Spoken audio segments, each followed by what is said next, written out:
Okay, welcome to Into the Channel podcast, primarily about Owens football. I'm your host, Dino Decespedes, and as always, I am joined by my co-host, Mr. Grant Engle. What is up, man? I'm feeling fantastic, buddy. Two pretty entertaining, compelling football matches play today. Had to watch one as work was going on, saved another one for post work. But that's the life of a football fan in America. But I'll tell you, very entertained by both matches. Mm-hmm. I've got something. Let me just hit it here because there's no way I'm going to remember this later in the show. I'm in the same boat. I watched the early match. Had a little work window, so I was able to watch most of it in real time live. Yep. Second match, less so. And once I can't watch a match live, I go into straight avoid social media at all cost mode. So I have my go-tos. I'm like, all right, can't go to social media. What am I going to go to? One of my go-tos is I incessantly refresh our YouTube to see our subscriber count. And let me tell you, when I saw the subscriber count drop by 2, what happened? Your boy knew what time it was. I kind of knew what time it was. That was a little tip of I'm like, that's odd. We don't usually get 2 in the matter of half an hour. Yeah, it's an odd happening. So I'm like, I think that might be a little bit of a tell. That's amazing. I've never clocked that. Yeah, I did see it drop by 1 at one point, and I was just like, no, what did we do? What happened? But yeah, I didn't do anything, my man. I didn't put it together that it was just an angry, I don't even want to hear about it. Somebody click and unsubscribe. You know what? To each their own. That's okay. Just come back in a few weeks after I've cooled off and just come back down to earth. That's it. All right, man. Where do you want to get started? Let's get started with a beverage to celebrate that good football. Let's go. Pretty entertaining. That's right. Compelling. I like that. That was a nice use of compelling early in the show. I appreciate that. I thought it was. I was, I was knocking through work during that first match, just kind of keeping my eye on it. And I was like, man, this is happening, huh? We're here. I mean, that was a great one. Let's get to that one. Let's get to it. Wolfsburg 1, Lyon 0. Oh, bit of a shocker. I think so. I mean, in the preview, you and I talked about it. When we were talking about previewing the weekend matches, when Wolfsburg defeated Hoffenheim, it was before that match, obviously, and we were asking the question: were we going to get the good Wolfsburg versus Hoffenheim and the not so good Wolfsburg versus Lyon? Were we going to get the not so good Wolfsburg versus Hoffenheim? And the competitive Wolfsburg versus Lyon, and I think that's what we got. I mean, I think what they had it was a relatively close win over Hoffenheim, and then they came out and they looked good early in this one. They did look good early. I thought from pretty much the jump, I thought their passing was crisp, had some real zip on those, and they kind of were very purposeful in possession early. They kind of was like, all right, we got the ball. Let's make Lyon run a little bit extra here, and it was and they just kept stretching it. And they just, but by around halfway through the match, and it's so funny because early in the match, there was a couple set pieces. You can really see the size difference between the two. And I'm just like, oh my God, kind of set me back on my heels. I'm like, well, Lyon looks bigger, stronger, faster. It's like, well, all right, well, we're not really sure there yet, but Wolfsburg was able to kind of run them ragged a little bit, kind of tire them out, and I don't know, keep a little bit of control of the match, a little bit of command of the match, I thought, which was really awesome. Especially in that first 15 or so minutes. Obviously, they get the goal right before the 15th minute. I want to say, I think my notes have it as the 14th. Yeah, it was the 14th. But there was that thing in my mind when they missed that early chance. It was within the first 2 minutes. Justine Jelland, former SK Braun player, who I thought played well all match in this one, her entire time on the pitch. She kind of had that dink off the rebound of the corner, and it just kind of weirdly bounces off Engle. And I was just like, oh boy, you don't want to miss chances like that. If you're going to have opportunities against Lyon and you miss them early. We've talked about that very small margin for error against Lyon, and they still managed to keep putting on the pressure in that first 15. Yeah, and I think Bernstein, who we mentioned, big part of that. Vivian Endemann, another big part of that. Oh yeah, I loved how they played. It's funny, like obviously we get the Alex Pop news. Alex Pop moves on. I kind of was thinking about Alex Pop, like who like the cross sport comp might be for a player of that stature, kind of like moving on, because like she's such a great player. Like her legacy, it's like inarguable, right? right. But you do kind of see, and you see it with the German team too, the German national team. When she's out there, she has so much gravity, like, or with her own team, like her own team kind of like moves around her in a specific way. And then I'm like, who does this remind me of? It reminded me kind of like Kobe and the Lakers, Sure. like post Gasol, where it's like such a big player, like you can't help but like you just can't. They could be behind you. You could be looking the other way, and you just feel them behind you. And I thought, not that they're better without Pop, but without Pop, it kind of did feel like everything was available, if that makes sense. Like, runs, vision, like now we don't have to just look in one direction. Not that we're doing that, but it just felt a little bit more open, a little bit more dynamic, right? And I wasn't used to seeing Lyon have to chase so much, like to kind of like win balls back and effectively kind of stay in the match. Like at one point I was like, is Wolfsburg like better? Like this is like at the 20-25 minute mark, I kind of was taken aback. This is the thing with Wolfsburg that we talk about, is that sometimes you get very, very good Wolfsburg and you kind of look and you're looking around the roster and you're like, okay, well, Pettimores is playing great. Bernstein, that everybody's afraid of her scoring a goal. Endemann, Minga, Dijkstra, Bielda, and Linder, I thought were playing great on defense, particularly Bielda. She was all over the place. But I see what you're saying. And then like, again, it's not that like, oh, better without Alex Pop, because even when the defense can key in on her, she can still make things happen because she's such a dynamic passer and she can score the ball. Yep. But to your point, when she's not on the pitch and like maybe the attack might be, 8% more varied, 12% more varied, right. then, maybe that can throw a team like Lyon off who may have been scouting, spending a lot of time on like, hey, if we think Pop's going to play, here's what she's going to do. Obviously we don't have any insight into what the Heraldez was doing pre-match, but I think your point stands where, it's not anything against Alex Pop. Like you said, she's a legend. Her career's unimpeachable. But they looked good out there. We got the good Wolfsburg. But how many times have we seen this with them where they come out and they super impress and then the next match they fall flat on their face and we're like, well, what the hell happened?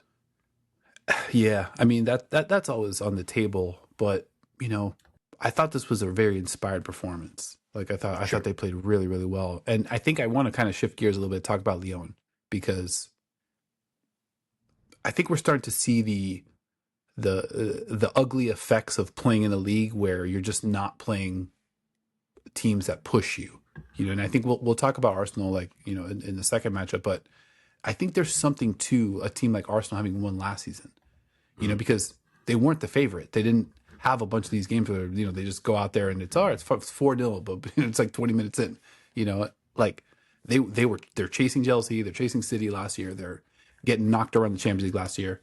And I think that kind of builds up a bunch of metal. Lyon had none of that. We talked about that. Like, would Lyon be knockout stage ready? And they, for sure, today were not knockout stage ready. I think they looked a little slow. They looked a little, uninspired on offense. Like, kind of easy to defend. Like there were some spots where, Lindsay Heaps, my year of the Heaps took a massive ding. Like she's got that misstep on that giveaway, and then she tries to make it happen on offense, and obviously like gives it right back. And like when she was looking engaged, she's like, all right, I'm gonna here's my get back right now. and then gives it away, and then ends up becoming the Enneman drive and the Right. Berenstein goal. Yeah, rough one. Rough one for captain of Team USA.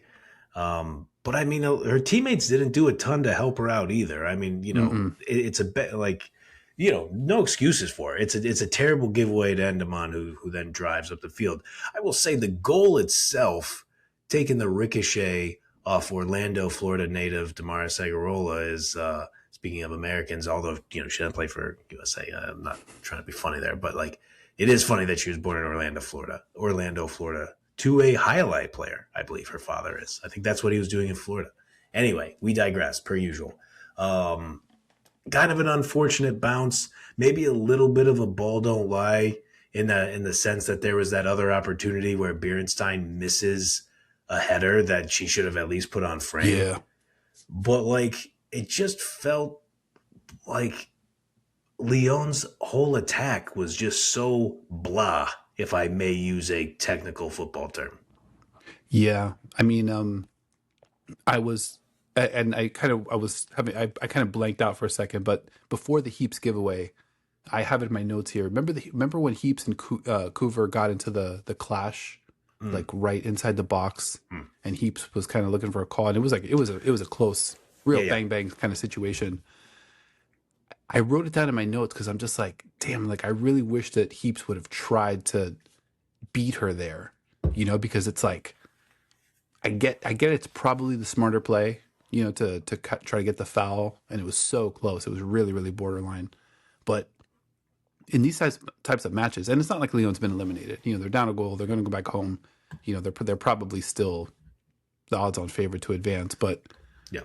you could certainly see a world where they get tripped up here, just because they definitely don't feel like they're at the same. They didn't feel like they were at the same speed, and I thought that play from Heaps was a little bit indicative of like, like are they really gonna go for it? Are they really gonna go for it, or are they just gonna be like, hey, we're Lyon, this will all work itself out after 180 minutes? And I think Heaps kind of realized it in that moment that probably she should have gone for it. She doesn't get the call, and then the giveaway happens. I think within a minute, or Right. within 45 seconds. It's very very shortly thereafter, where maybe she's trying to like really, press and overcompensate, and then obviously things kind of go off the rails there. But to their credit, they were able to hold, like a pretty game Wolfsburg side, but offensively, I'm not sure where the answers are. I mean, there was a big sub that happened at 60. Speaking of Heaps, that kind of gave him a little bit of life, but I don't know what do they go to offensively? I mean, let's just get this out of the way. I mean, for our pals, if anybody's been waiting for it, what Dino is essentially saying about Lyon's schedule in Premier League Arkema, they ain't played nobody. Mm-mm. In their That last five matches in France, let me see, 10, 12, 18, 22. They have outscored their opponents 22-2. Then you they're can't just get ready like that. just rolling over teams. And, I mean, we talked about Fleury 1991, or Fleury 91, pardon me, the 91ers, as you coined last time. By the way, amazing, amazing line by you. Um, yeah, I mean, that was two first half goals, and then they just kind of see the match out and win 2-0. But to your question, like, when Geraldes brought on, it was Brand and Schrader, right? And I think in the Yeah, same they were first. window. Yeah. And that was around the hour mark, I think. Sorry, yeah, that was at the Yeah, hour mark. Lily. Yeah, yeah. Okay, yeah, 61. 60, 61. Yeah. Um, and like, yeah, it was very clear that Geraldes was like, okay, we need to just start running more, like, Hmm. at the goal, faster attacking style, and it was like sort of effective. And in that second half, they had a bunch more shots. Let's see, it was 11 shots to 3, but only 2 on target to Wolfsburg's none. And I Yeah. thought Wolfsburg was just able to keep them at bay. There were never any of those like super dangerous DNE moments that I felt like she was really on the cusp of scoring. Um, And and correct me if I'm wrong here. Maybe I'm forgetting one because I was doing something while I was watching, but like I don't know, they just never looked super dangerous. No, they didn't. And I think it might be crazy to say, but I think we might be on the other side of the DNE as a wrecker at this level. They just did not look, honestly, they didn't look like a team that would beat any other team, any of the other teams in the field, with that performance. Well, there's one we'll Well, talk about later. yeah, fair enough. Yeah, there we go. But we're gonna get a losers bracket action. I did want to mention Lynette Bernstein, the goal. We kind of breezed through the goal. Sure. The footwork, the skills, the class, Yeah. and and stepping up in the moment. I mean, I feel like it's been, I don't know, 5, 6, 7 times where we've gotten hyped up for Lynette Beard's. we feel Lynette Beard's second, and it wasn't just the goal for her on this day. She was sharp. She was pressing. She wanted to kind of mix it up physically. Love to see that. She wanted to get out and run, but and the skill on the goal, just the up, like the 3 touches to kind of get the defender on their heels a little bit. I just loved it. I just thought I've been kind of waiting for it. Culmination was great, and it was just a super moment. And then I love that they were able to kind of hold them off. Yeah, and I like that the announcer had said, even after Endemont had the interception off the Heaps layoff to kind of start the whole thing, it wasn't a good pass, and the announcer had said not a good pass to Bierenstein, but she kind of like had to turn around and then maneuver to the right, like you said it. Yeah, the footwork was absolutely outstanding. And then, I'll go back. Coover as well, but Dykstra, Bielda, Pettimores, Minga, just so disruptive on the defensive end in a lot of different spots. Like they just didn't let Lyon do all the stuff that they usually do. There was and they were so quick too. Sorry, this was the point that I was going to make. You could tell that Lyon, they're just used to like having time. I've got it. I want to like do my move here, and so many times like Minga, a poke, like a fast poke, Right. Like there was one where I'm forgetting the attacker, but the attacker gets past Coover and Minga's there just to like kind of poke it away. Like like an instant extinguishing of what's available. Yeah. And you could tell Lyon's like, we're not used to this. We're used to having a little bit more, or a good amount more room just to kind of get busy, but things were closing down so quickly. I thought that Wolfsburg, once things got compact, and you can see it, like Lyon got a bunch of shots. Most of their shots were from inside the box, but it was so compact that none of the looks were all that really good. Totally agree. And, we've talked about her a bunch. We love her game so much. I think this probably says a lot. Melchi Dumornay completed 78% of her passes. She was 28 for 36. She created one chance, pardon me. She had 0 shots on target. She only managed 2 shots, and she had 1 blocked. Like, if you're going to do that to Dumornay, you're giving yourself a pretty good shot. Now, obviously, Lyon has talent all over the field. When you take Dumornay out like that, I mean, that's a real big step in your favor. That one chance created, I'm not sure if it's the same chance, but they had that one set play where Basha goes to Dumornay, and then Dumornay puts the cross into out of Hegerberg. I mean, I don't usually do this. I never do this, but I think if it's me, I think I'm finishing that. What are you doing? I'm just joking.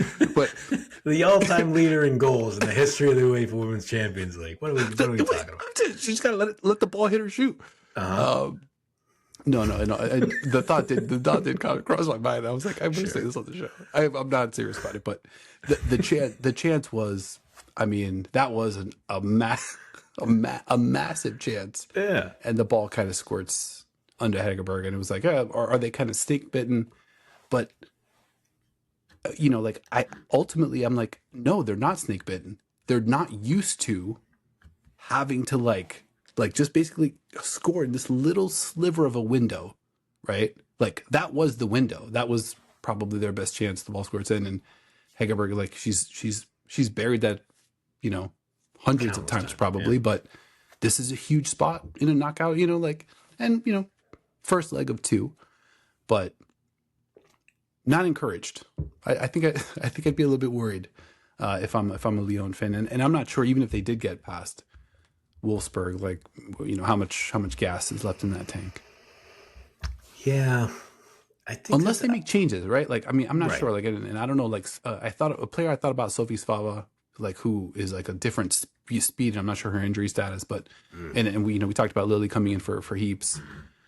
Kototo comes in. I'm not sure she was effective. Becho comes in. I thought she looked exciting for, you know, a couple moments there, but I don't know. I think Geralda's probably going to have to sort some stuff out, because when I saw that lineup, I'm like, oh, this is the A1 team. It's like got all the vets, all the experience. You know, it's all the biggest names, which I'm sure you were fired up about.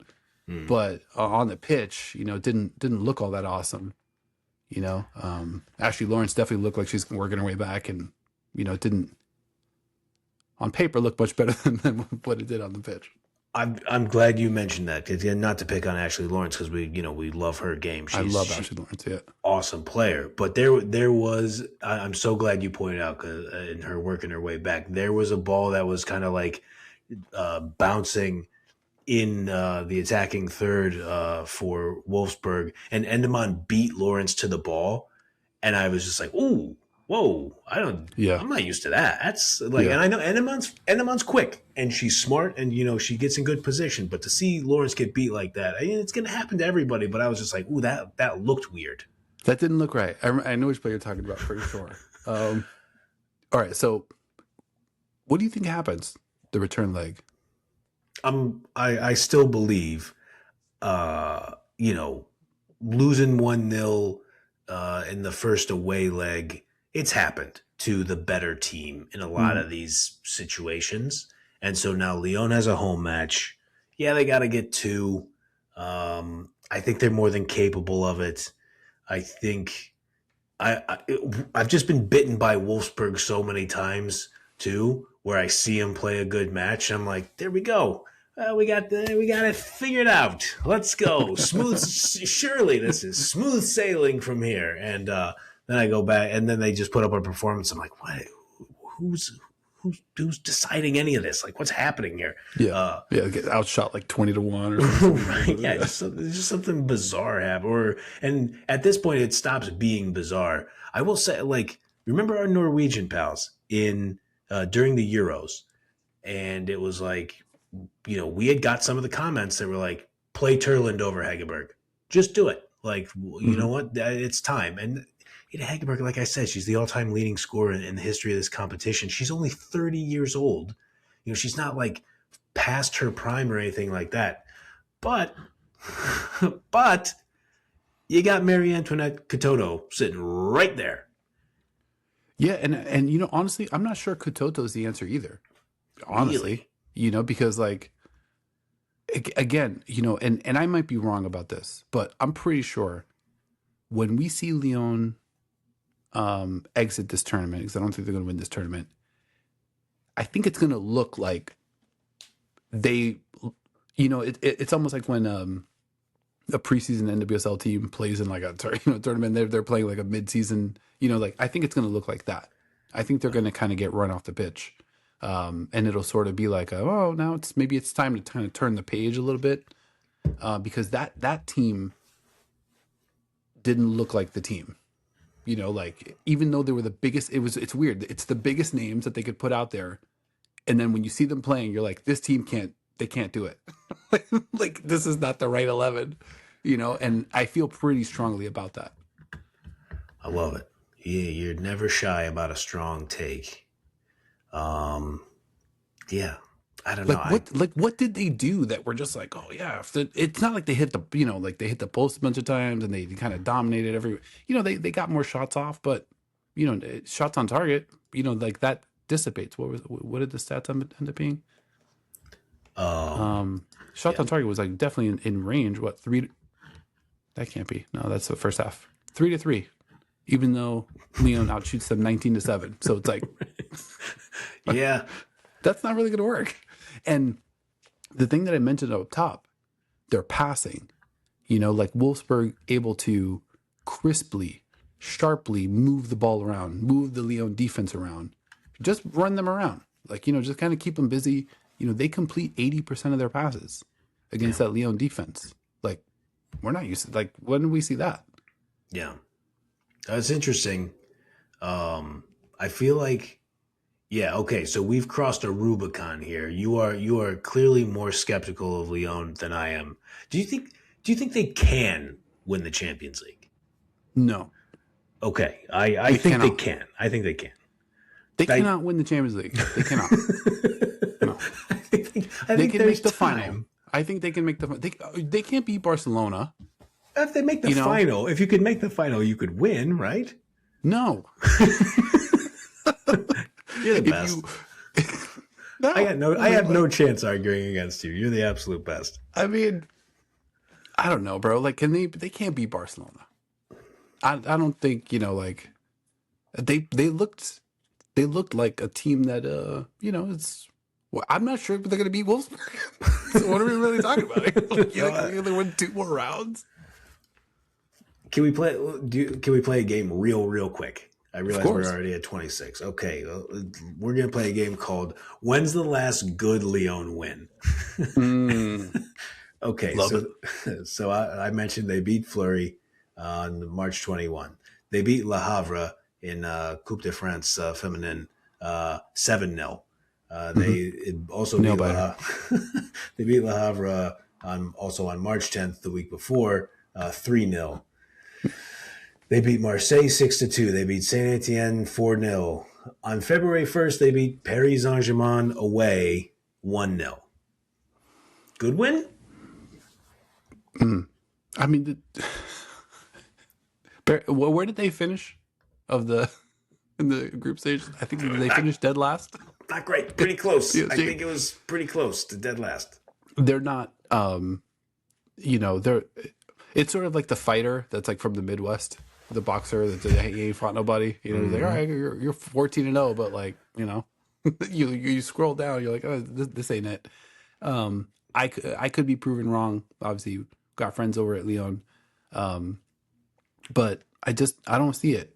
I don't see it. I mean, I think they would need to make some that squad is. I don't see it with that squad. Period. Right. If they move some stuff around and reorient some stuff, and now the attack looks different, and the midfield, there's more effectiveness, more impact from them, maybe, but that's going to take some tinkering, and there's just not a ton of time left.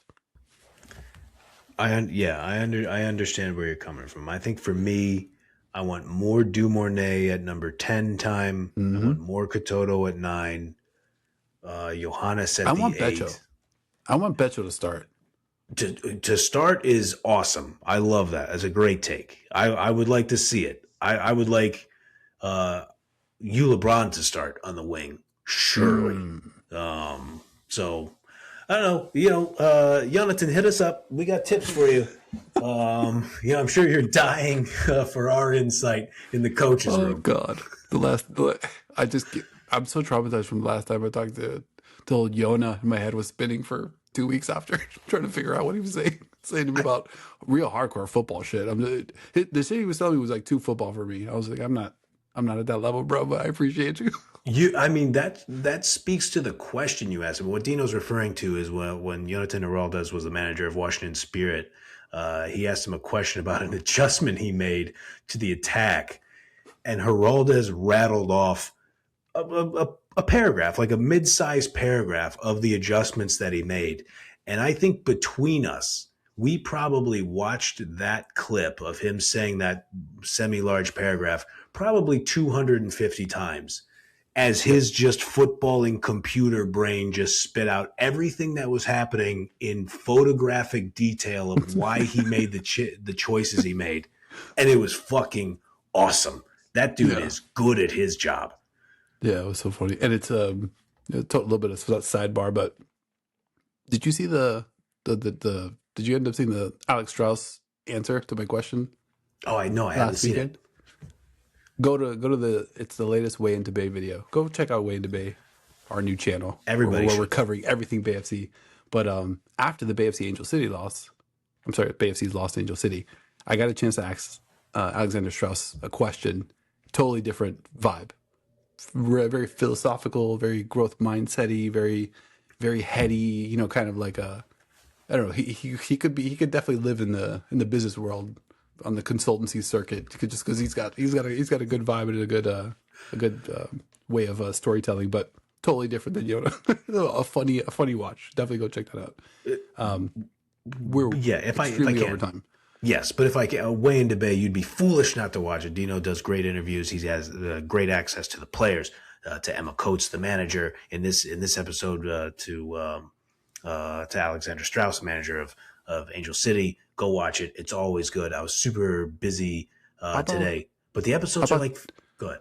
Sven Jane Yon still here for our Wolfsburg crew. Let's go. Got a little Q&A with Svendis after the player of the match for sure. NWSL MVP front runner for sure. My pick. Everybody knows. Exactly. Should have went on a different podcast and made that pick. I know. Yeah, I just got to find one. All right. We'll talk about the other one. Let's skip ahead. Arsenal 3, Chelsea 1. I tried to tell him. Bro. I tried to tell him. That's it. And whoever unsubscribe, if you're unsubscribe, just set yourself a Google Calendar reminder. Come back in a few weeks, 3, 4, 5 weeks. We'll all be cooled off. Definitely come back. But I definitely tried to tell him about Chelsea. But with that said, Chelsea was cooking early. I don't think they dominated the first 15, 20 minutes, but it's like they owned the first 15, 20 minutes with those chances, hitting the post, like getting the oohs and it's like, a little Rucker Park. They got all the oohs and ahs. You look at the scoreboard's still even, but the vibes were all Chelsea the first 15, 20 minutes. Without question. Like a couple quick things from my notes. Looks like Codina might have her hands full with Alyssa Thompson this evening. And then later I wrote, now LJ off the post. I thought for sure she was going to score. And then as I close out that, I typically write my notes in the 15-minute blocks. As I close out that, I wrote, quote, Arsenal definitely the aggressor. Chelsea definitely the aggressor over the course of the first 15. Yeah, no doubt. And they had those big chances. I mean, Alyssa Thompson, it wasn't just Codina. I mean, she was frying McCabe too. I can't run with her. In my notes, I wrote another Alyssa Thompson run around the corner. Slagers needs all cap an adjustment ASAP. Obviously ASAP is all caps for sure. But I was very unnerved by that point. And Slagers ends up making the change at halftime, moving McCabe inside, bringing Taylor Hines in as a sub. But sub coach. The next moment I wanted to talk about was there was a little bit of a turning point.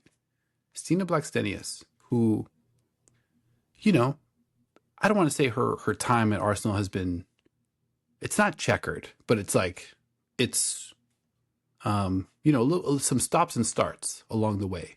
Great stretches where it cooled off a little bit. I thought this was her best game, definitely in a big game. And I thought this was the best Blackstenius Russo game in a big game that we've seen.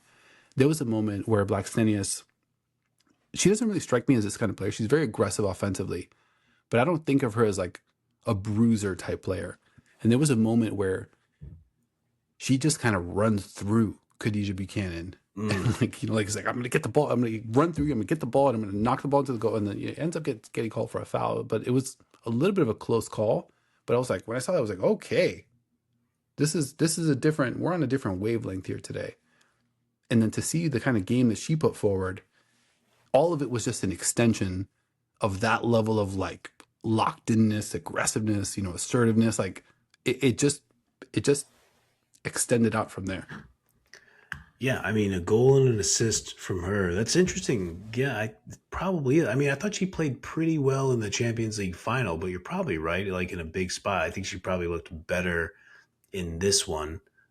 Played 77. And I mentioned got those counting stats, looked aggressive. I mean, the opener that she scored Um, I mean, the quality of the free kick was good. It was a beautiful in swinger from McCabe. McCabe was cooking on set pieces when Oh anytime yeah. she was hitting the ball, she looked great. Her form was great. But Blackstenius really she just kind of had to nod it away. We talked about it when we discussed what happened in London City Lionesses versus Chelsea.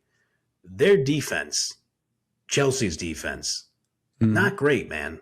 Not great. Not. I mean, I mean, to be honest, I think Chelsea might be suffering a little bit to a lesser extent what Lyon is suffering from, Mm. which is a long time of not non-competitive like non-competitive football. Um, and now I think I've been on this all season.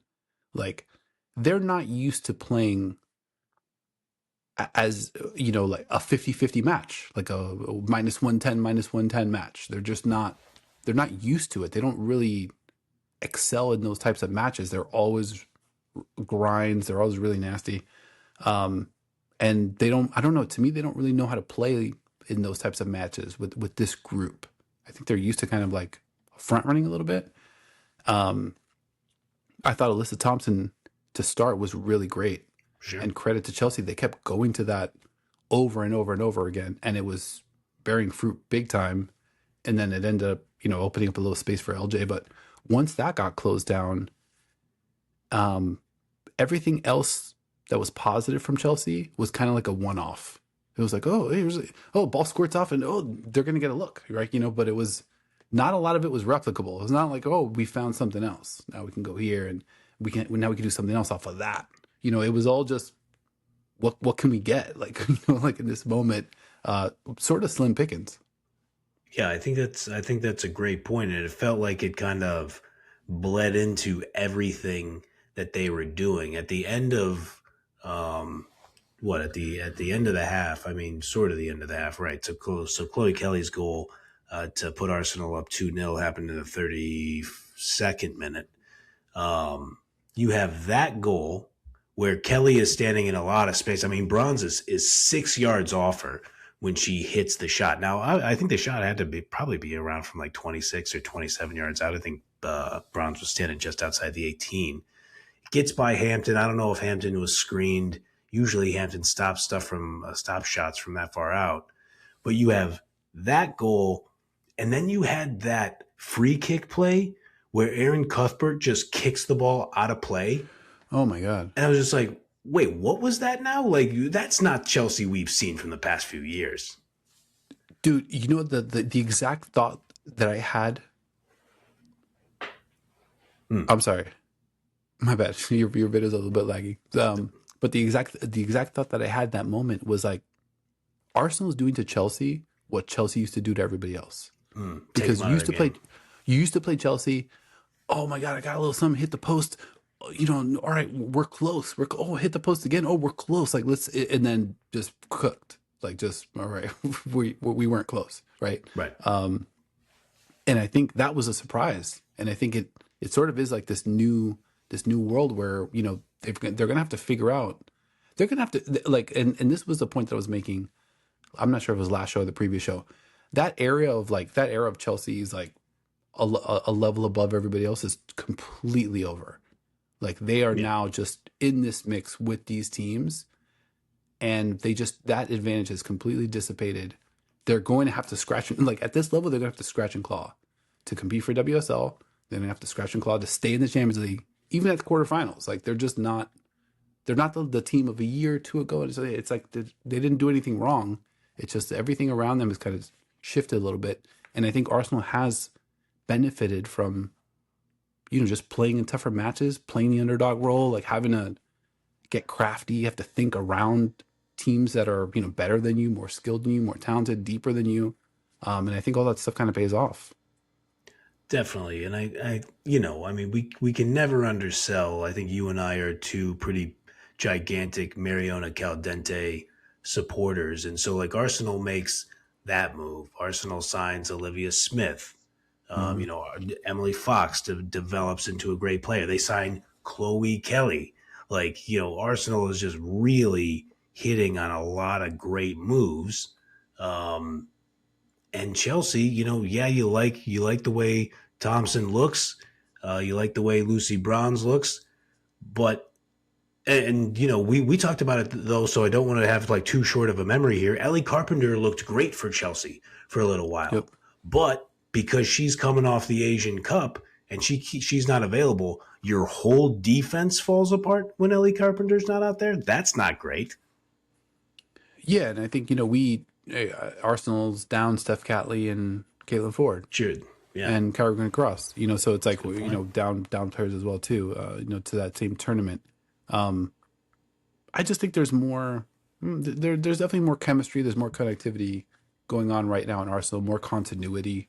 And I think that really helps them. It's one of those instances where I think the depth on Chelsea hurts them a little bit because there's been so much cycling, and it's just like they still kind of play like an all-star team. It's like, oh, it's Alyssa's turn. Oh, it's LJ's turn. Yeah. Oh, now and it's nothing really brewing. From a connectivity standpoint. Do you have any takes? Do you have any thoughts? Do you have any lean? Can Chelsea dig their way out of this? I mean, they're playing at the bridge, but I didn't see a lot. I think this one much more than the Wolfsburg Lyon tie. This one feels like it's over to me. And I'll say something that you and I talked about after we watched that London City Chelsea match. Like on that show, which you guys can still go back and watch or listen to on YouTube for free, or on Spotify for free, or Apple Podcasts for free. We won't charge any money for it. When you and I were talking about it, we had said that it could be an LJ game, and Chelsea could still lose. And then maybe, I guess we should take a second though. That hit that she employs, that she unleashes for her goal, where she settles the ball. Beth Mead tries to clear it. I do put myself in the mental exercise of being a player, and you're like, I'm going to head this clear, and you head it clear, and you look up and you go, oh, wow, that's going to fall right to Lauren James. Maybe one of the last people on earth I would want it to fall directly to. How long do you think the ball feels like it's in the air for Beth Mead after she heads it? Just what? That's slow-mo. 2 hours of ball. Yeah, yeah. I love that the goal of the tournament so far. I think so. Well, was that I'm trying to think of the Atleti goal. I don't think it wasn't Fiamma. It was one of the defenders. Remember the one that was like way out off, like on the right wing, and she hits it on a volley on just like an absolute laser. Oh yeah. That one was incredible. Clunky. But I still think I take this one. I mean, you know what I love about it? It surprised everybody. Yes, when it went in. No, it was shocking to see. And what I love about it was as it falls to her, LJ settles it with her left foot. So she has to like kind of come across her body a little bit and just does that like little move where you like you're taking like the top of your foot and you just want to set the ball like on a nice little roll. And she's like, she could have just tapped it with her right foot, but she's like, nah, settle it with the left and then take a step and then hit it with the left with the unbelievable curl. I thought Chris Whittingham and Jen Beatty had a great reaction to it too, especially when they show like the low level shot from behind so you could truly see the curl. And Whittingham was just like, whoa, which is the appropriate reaction to that shot. Yeah. I mean, I lost my mind when I saw it. I love LJ, but that was the goal so far of the tournament for me. Incredible. And they needed it. And the placement was just crazy. Like I couldn't believe how hard she hit it.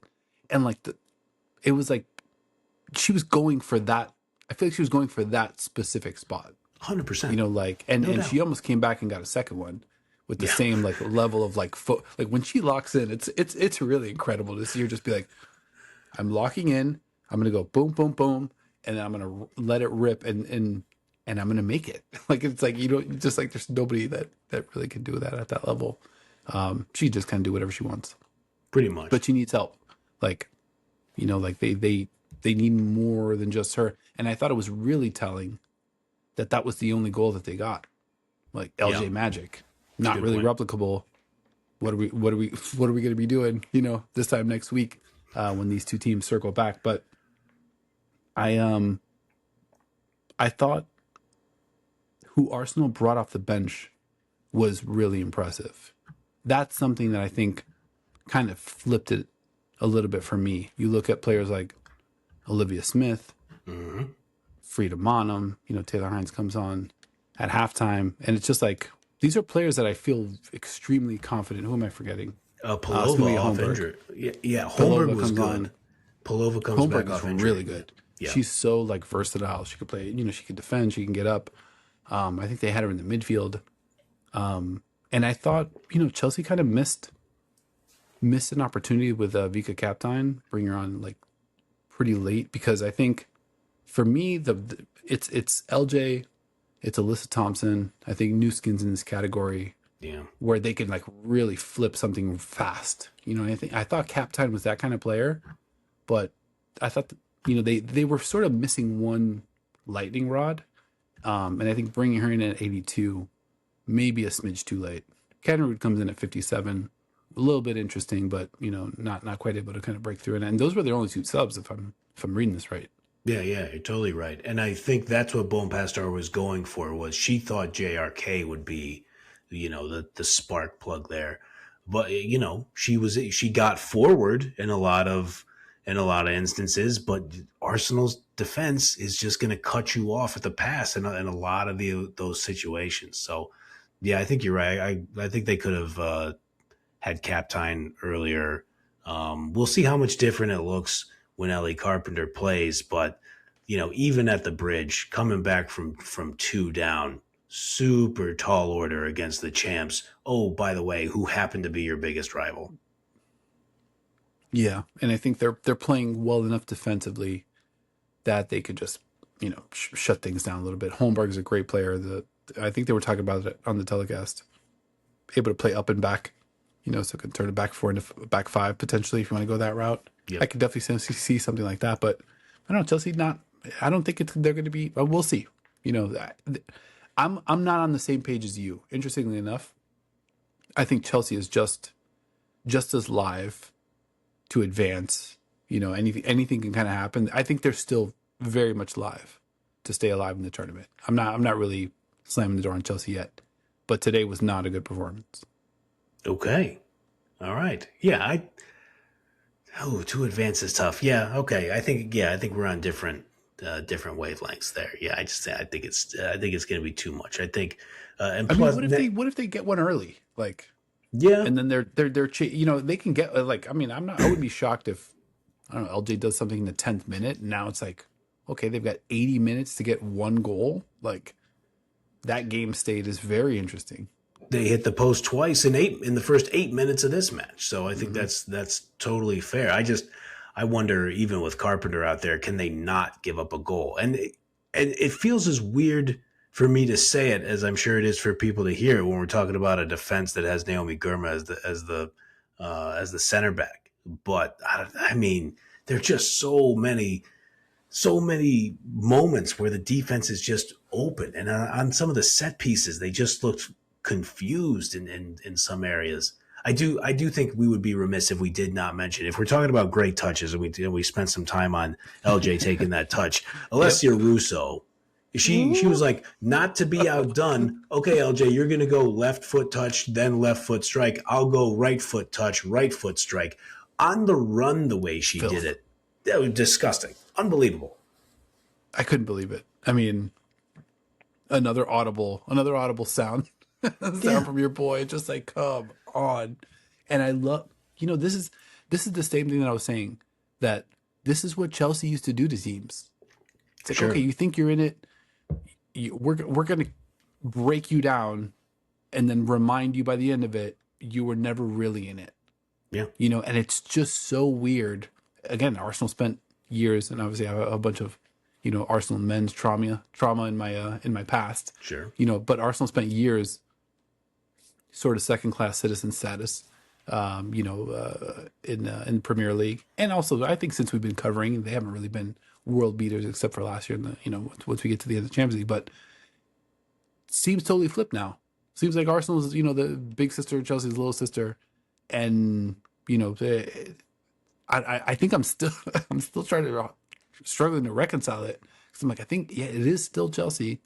They do still have a ton of firepower, but we haven't seen it this season.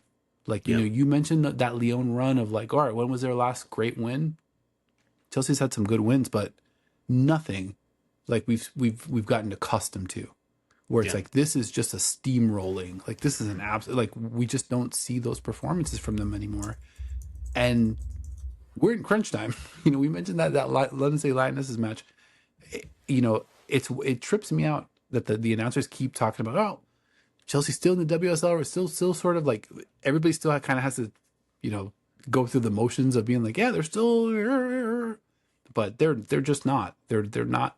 They're way out of the WSL race, and they're kind of hanging on by a thread. I'm not going to close the door, but they're certainly behind the eight ball here. Yeah, totally. And if you want to play the great wins game, obviously Arsenal beat City a couple weeks ago. City kind of started to really put the stranglehold on winning the title in the WSL. I mean, February 1st? Yeah, February 1st. Arsenal 3, Corinthians 2 in that incredible match in the FIFA Women's Champions Cup. I always butcher the name. I want to make sure I look it up so I don't screw it up. But it's the tournaments existed for like 25 minutes, but but that's an awesome win. And like the way they did it, and that started, we're always honest about these things. We always owe the audience honesty. You root for your takes, you root for your predictions until we're like proven wrong. It's like, oh, okay, that's fine. I got that one wrong. But like, it just felt like from that moment, Arsenal gets there. They had their little struggle. They lost to Lyon in the league phase of the Champions League, but they've just kind of started to turn it around. They get what I, was referring to as better than a bye when they got to kind of get themselves right versus OH Leuven. Mm-hmm. And I don't know, man. I think they're a real threat to lift the trophy again. I think they're definitely in the mix. I'm going to wait until I want to make some predictions, but I mean, we're not going to make any tournament predictions, but I feel like can we do it after the first leg? After the second leg, we'll have our final four. That makes it a little bit different. I already know after the first leg, I'm going to swing way the wrong way. I'll chalk it, I'll pencil in all the four of the underdogs because they were competitive or got wins at home, but we'll see. I'm down to do a couple of predictions. Well, actually, do you have had you made an official prediction for a Champions League champion? I can't remember. I can't remember if we did either. So we should do a better job of that. I don't think I did. I don't think I did on the show. I haven't really said who I thought was gonna, and not because I don't, whatever. But I just never sat down and went through the exercise of who I actually think is gonna win and fill out my whole bracket. I mean, we're never scared of picking. Hell no. I mean, we're about that life. Yeah. I don't know. I came out here and told people that I would have scored on that Melchi Duvernay cross. Yeah, what I mean? 120 miles an hour. I'll tell you the predictions I'll make right now if you're interested in doing this. I think Lyon goes through, and I think Arsenal goes through. Okay. If we're talking about these two fixtures, these two ties. Interesting. Tough to bet against Lyon. I mean, I think I would put Lyon through. It's only a single goal. Yeah. But I'm firmly in the camp of if they get bounced, I will not be surprised. That's fair. And I think player back to Wolfsburg. I just want to hit my real quick. Cora Zakai, who comes in late in the match. In my notebook, I write real Waka Flocka energy. Since coming in, anyone can get it. Absolutely. I liked it because you could tell that Wolfsburg was just like, how many subs do we have to make? And obviously Geraldes is like, unload the bench. I'll make all 5 subs. I got good players everywhere. And Wolfsburg was like, well, I don't want to take all my best players off the field yet. But Yeah. Sakai came in there, really held her own. I thought she did a great job. I love Zakai. She's a wrecking ball, and Yeah. a great player to bring in. And I love that they kind of were sneakily like, if we get a second one, we're not gonna slow play it. We'll go for it. I love it. All right, let's talk about the slate tomorrow. Early match, 10:45 a.m. Pacific. Real Madrid will host Barcelona, the Death Star. After that, 1 p.m. Pacific. Manchester United will host Bayern Munich. Two exciting matchups. Can't wait for those. I think if we get a continuation of what we got today, just competitive push and pull, we're not really sure where we're going to land. That's going to be really exciting. The big measuring stick match, I think, is probably going to be for actually both of them. I think for sure for Real Madrid, this might be the year where they're going to push Barcelona a little bit and, kind of be like, we want to at least be, feel like we could punch with you a little bit. Great opportunity for that tomorrow. And then I think, Bayern, I had to rethink Bayern a little bit when I saw how good Wolfsburg looked today versus Lyon. I went through that exercise where I'm like, maybe Bayern's really, really good. That's possible. Yeah, sure. Because I think I had up to this point been like, all right, United's exciting. I think they're gonna make some noise, but I don't know. Ultimately, I'd be surprised if United kind of puts forth a big performance tomorrow. But either way, two extremely exciting matchups. No doubt. I mean, they're playing. If I remember correctly, I think I have it on my notes here. Yeah, I think that match is going to happen at Old Trafford. Let's go. I've decided for this Barcelona Real Madrid match. I think I'm gonna call it El Clasico. I think that name fits. I like it. So we'll go with that. Just come up with that. Yeah, just off the dome. TN. Let's go. I'll do another prediction. Why not? Barcelona 3, Real Madrid 0. I think Barcelona. Oh, I don't like that. I think it's just more of what we've been seeing for a lot of years, but we'll see. I feel confident in that. I might be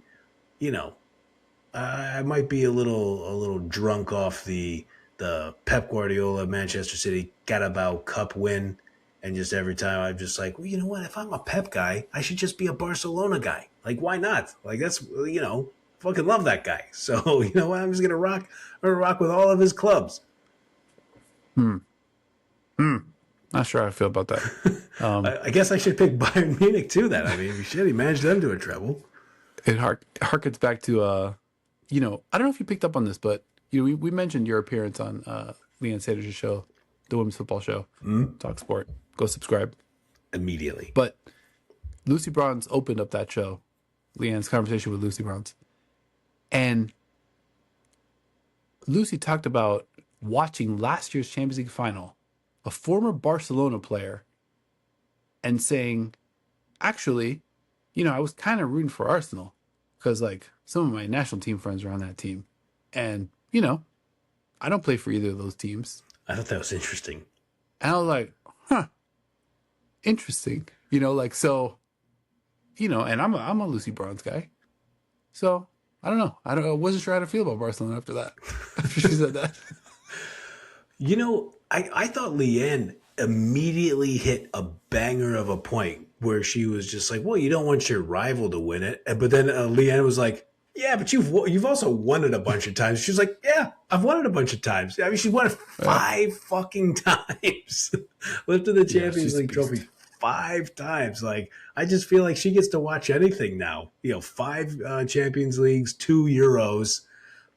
There's one piece missing that she's gonna figure out in 2027. But I think other than that, like she gets to watch whatever she wants, however she wants. I think.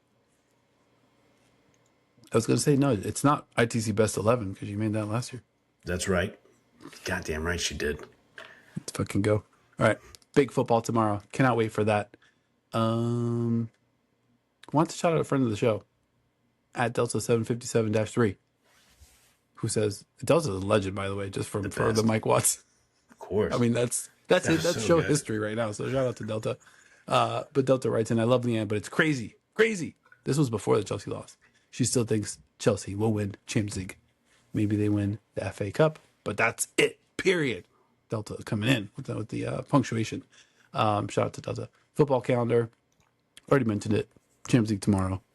NWSL tomorrow in a weird turn of events. More NWSL this weekend. So we'll be busy spanning the globe. Make sure you're rocking with us, following your boys on all the socials. All right, man. I think we did it. Only 30 minutes and 19 seconds overtime. Who's counting? Anything else you want to hit before we get out of here? No, I think we've done it. Except as soon as I say I think we've done it, I remember the thing that I wanted to mention for all of our European pals. If you want to talk about some great European football in top Syrian, SK Brann notches a gigantic win over Molde in the Norwegian League opener. Let's fucking go, Bergen. I cannot wait to go out there. I will be out there later. I'm going to go out for the Champions League final. Then I'm going to go catch a match up in beautiful Bergen, Norway. So I'm very psyched, and I was very excited to see them open the season with a 5-0 victory over Molde, birthplace of Ada Hegerberg, for anybody who's interested, to bring this whole thing full circle from the first conversation we had. Closing the loop, my good man. That's why you're the best. This has been another episode Into the Channel. Thank you for watching, listening, hanging out. If you enjoyed the show, leave us a review. YouTube, Spotify, Apple Podcasts, wherever you like to watch or listen. And be sure to like, comment, subscribe, and follow what we've got going on here. Patreon.com/Into the Channel. A great way to support the show. Into the Channel merch, like your boy's wearing right now. Nice. Another great way to support the show. We're not going to compare, which way to support the show is greater. They're both equally great, right? Links to all the above, much, much more in the description of this episode. And a big thank you to my co-host as well, Mr. Grand Angle, for don't matter how sleepy things get over here at the ITC. When the bat signal goes up, I already know what time it is. I appreciate you, bro. Likewise, buddy. So sleepy, but that's okay because you guys buoy us with your energy, with the knowledge you drop in the comments. We always appreciate it. Let us know what you saw in these two matches. Let us know what you're expecting in the next two matches. We'll, if Dino throws up the bat signal tomorrow night, we'll do another one. We're going to figure it out. We'll be talking about all these matches as they progress. So thank you all for rocking with us, and we will see you all next time.